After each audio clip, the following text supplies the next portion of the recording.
I can find cords and hoses and holes better than about anybody. And I was sitting in that chair and I noticed I got about all three of them here. So this has the makings for a real disaster. Just bear with me. If I get too close to the back here, will somebody yell and keep me from falling?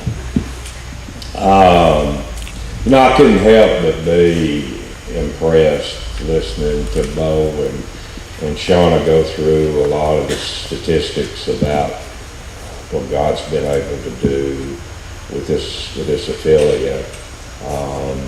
How he has blessed it. I think he's doing some awful good work in this county through Habitat, and I think he deserves a hand clap of praise.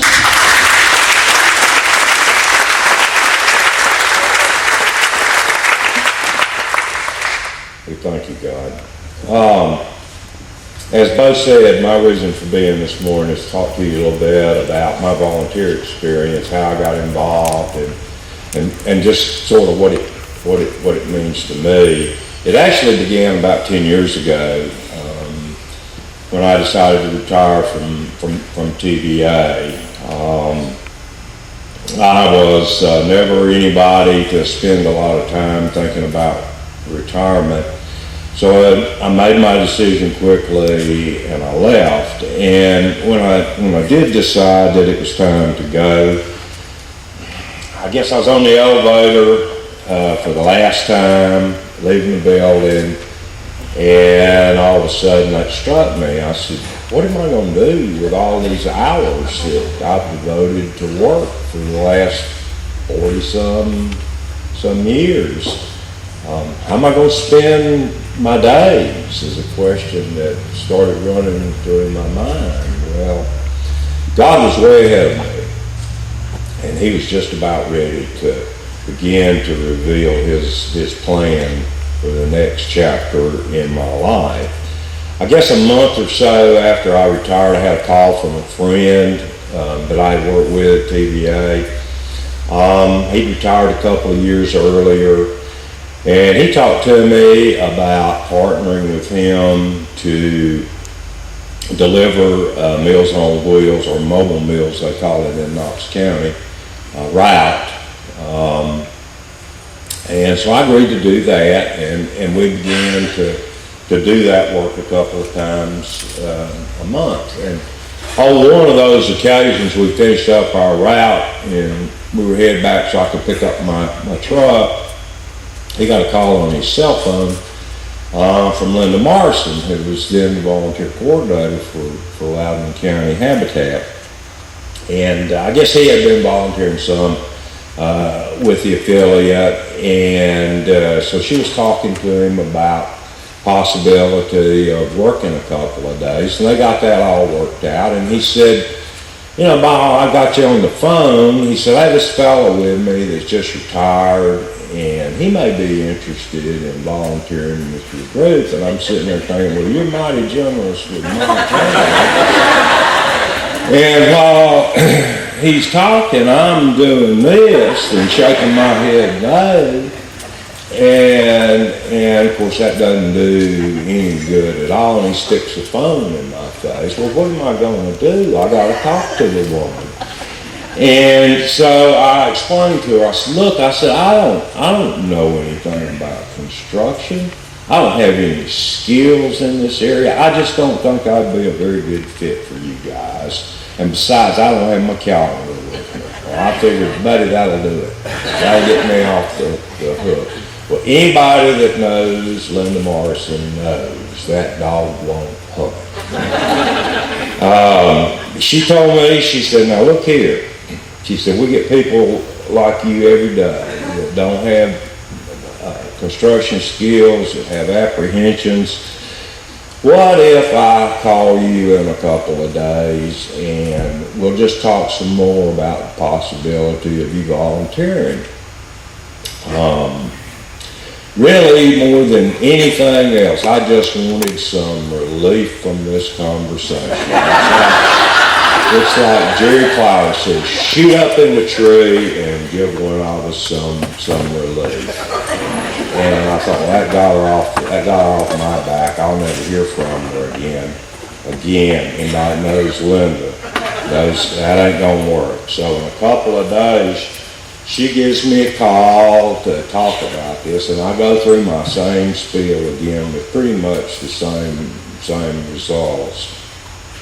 And she told me, she said, look, if you'll agree to work a couple of days, if you don't like it, that can be the end of your time with Habitat. So reluctantly and against my better judgment, I agreed to do that. I thought, well, I'll go, but I won't like it. And furthermore, they ain't gonna like me. Pretty clever, right? Well, I was about to get a lesson in how God's will and not mine is going to prevail. I've got to admit, I approached my first day as a volunteer with Habitat with a really poor attitude. I look back on that day, and I wonder how I ever managed to get invited back. I couldn't believe they didn't run me off. But despite everything that I did, I found that the other volunteers and the staff were pretty good people. I found out that they were really patient with the new guy. And they were really, really good teachers. I did a lot of things I ain't ever done before. I helped put up scaffolding. I helped install windows. I got introduced to something called a sawzall, hot run. Gosh, I had no idea. I don't guess I'd ever had either one of those in my hand before. And then I had a real treat. Shauna mentioned the women bill.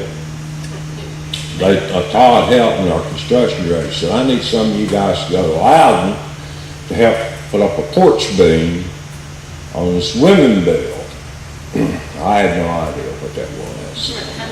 And so I followed this fellow down to Loudon. They're building a house next to the railroad tracks, I believe.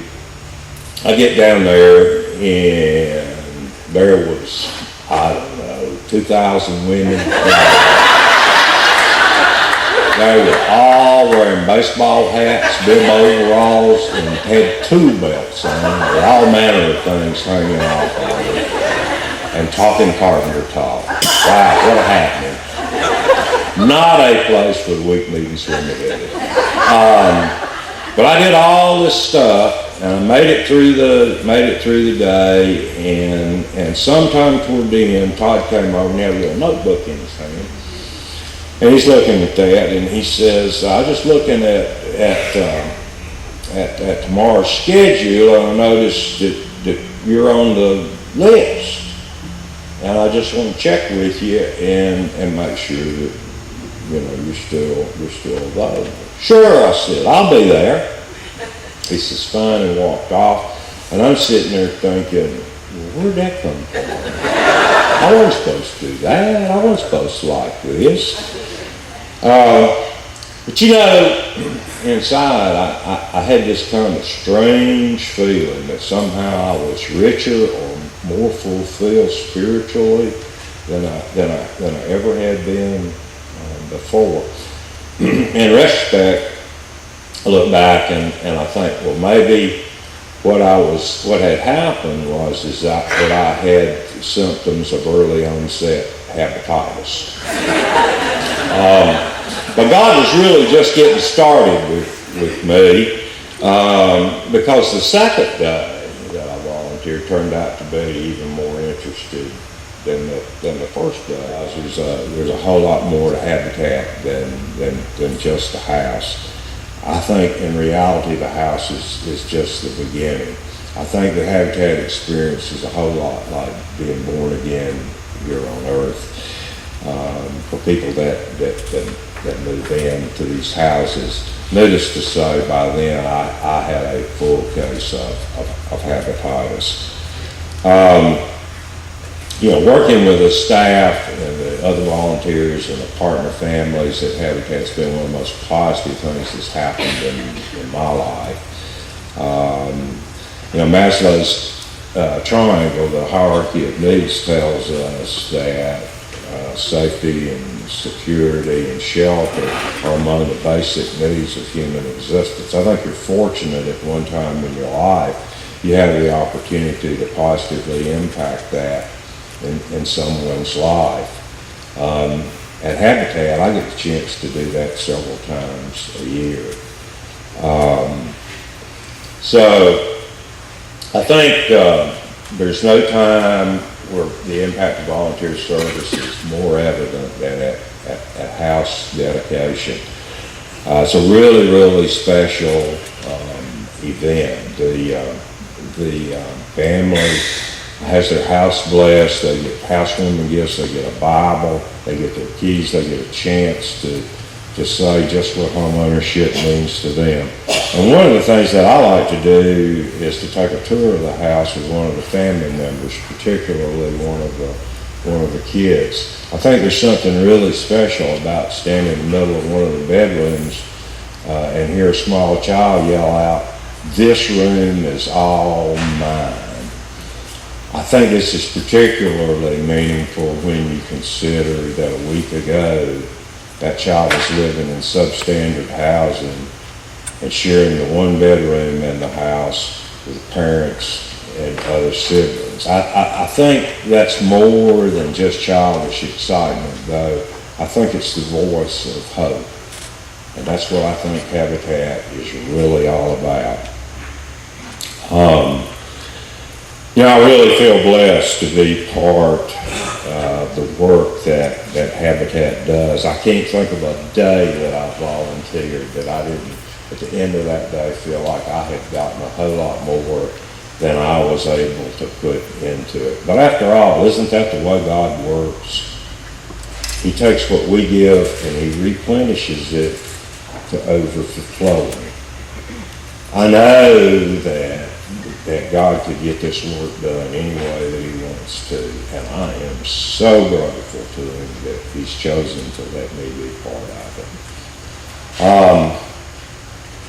My wife tells me that I am really good at missing great opportunities to shut up. I suspect by all the hand motions Shauna's been making back there that once again I have succeeded. So I'll tell Tony I have been consistent.